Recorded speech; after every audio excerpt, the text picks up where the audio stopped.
Treasure Island by Robert Louis Stevenson. Treasure Island. Part 4. The Stockade. Chapter 21. The Attack.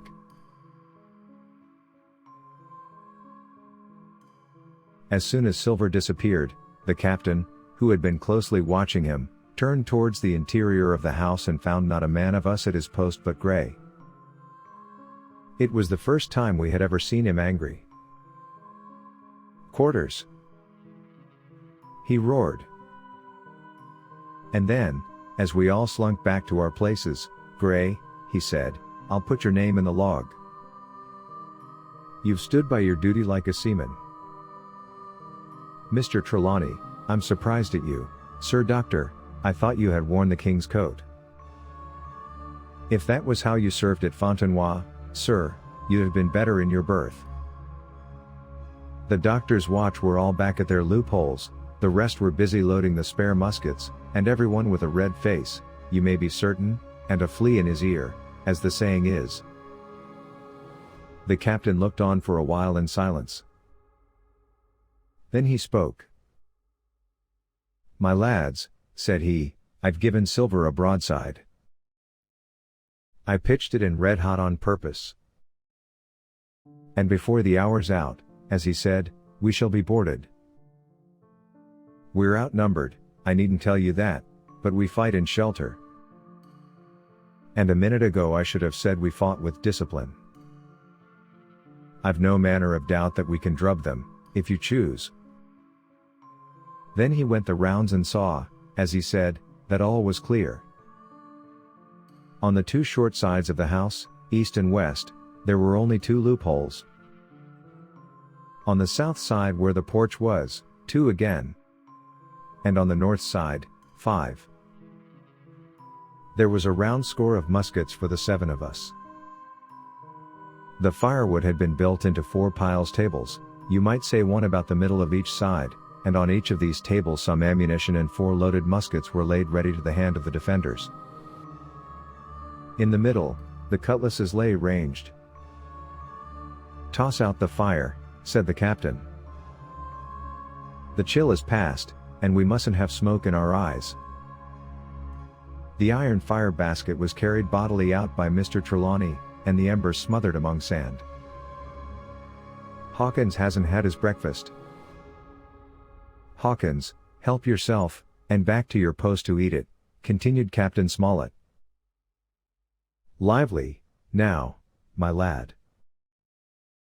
You'll want it before you've done.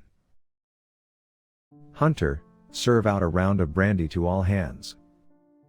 And while this was going on, the captain completed, in his own mind, the plan of the defense. "Doctor, you will take the door," he resumed. "See, and don't expose yourself. Keep within, and fire through the porch. Hunter, take the east side, there. Joyce, you stand by the west, my man. Mr. Trelawney, you are the best shot. You and Gray will take this long north side, with the 5 loopholes. It's there the danger is.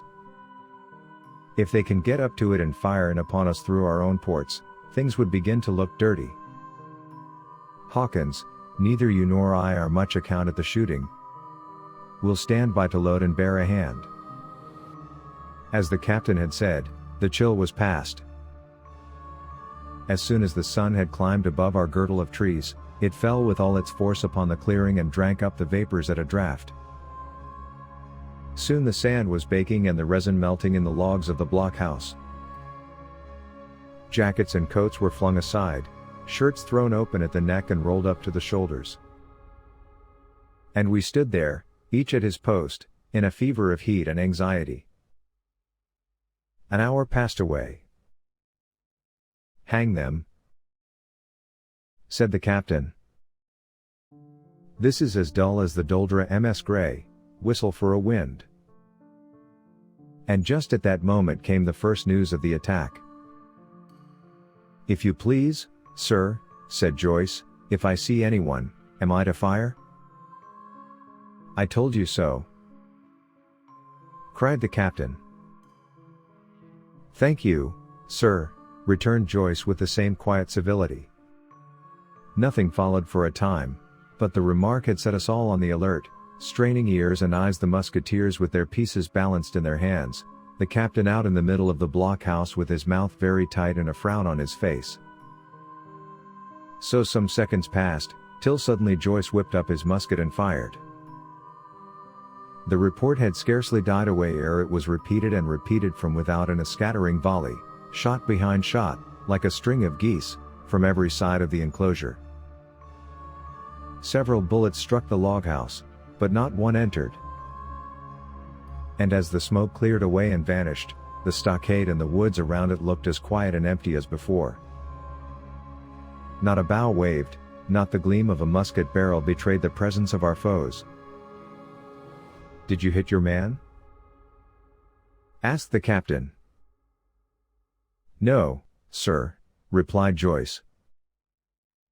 "I believe not, sir. Next best thing to tell the truth," muttered Captain Smollett. "Load his gun, Hawkins." "How many should say there were on your side, Doctor?" "I know precisely," said Dr. Livesey. "3 shots were fired on this side. I saw the 3 flashes, 2 close together, 1 farther to the west." "3?" repeated the captain.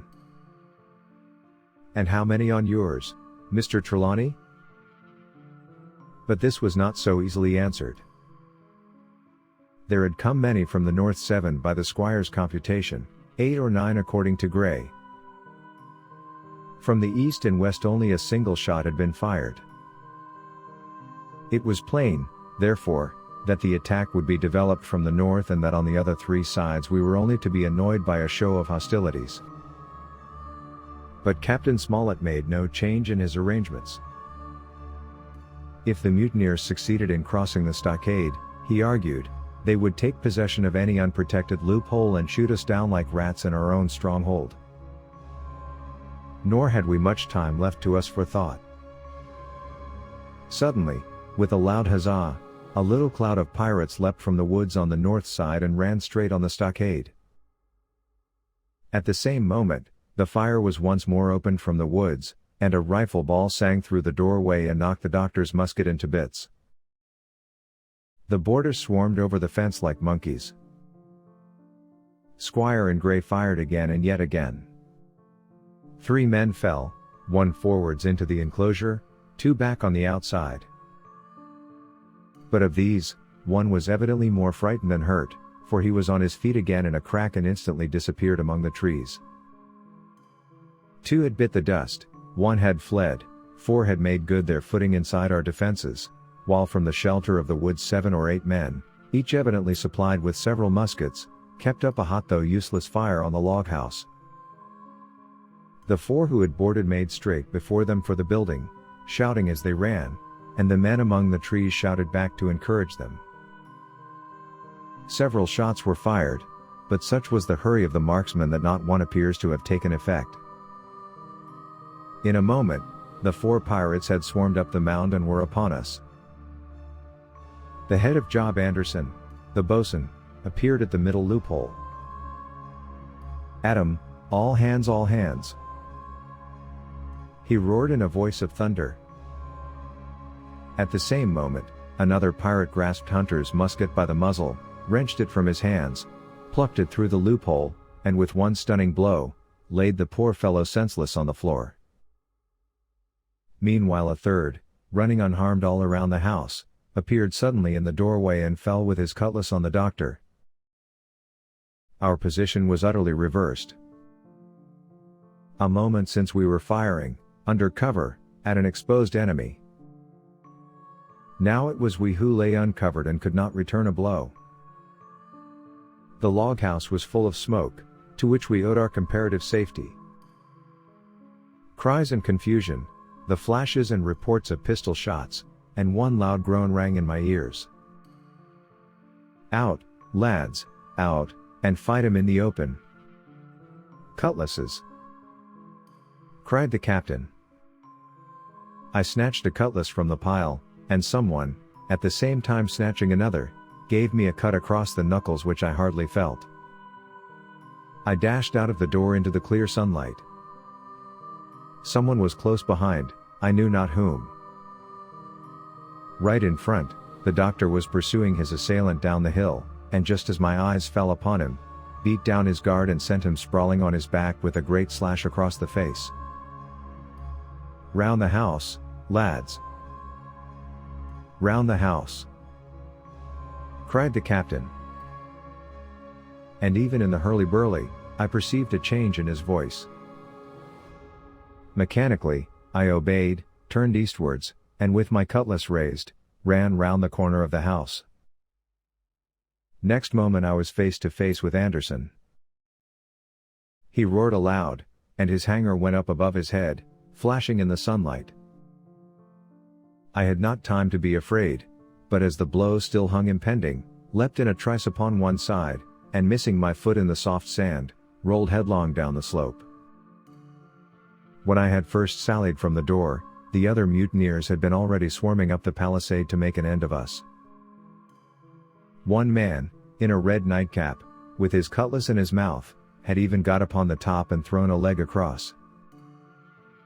Well, so short had been the interval that when I found my feet again all was in the same posture, the fellow with the red nightcap still halfway over, another still just showing his head above the top of the stockade. And yet, in this breath of time, the fight was over and the victory was ours.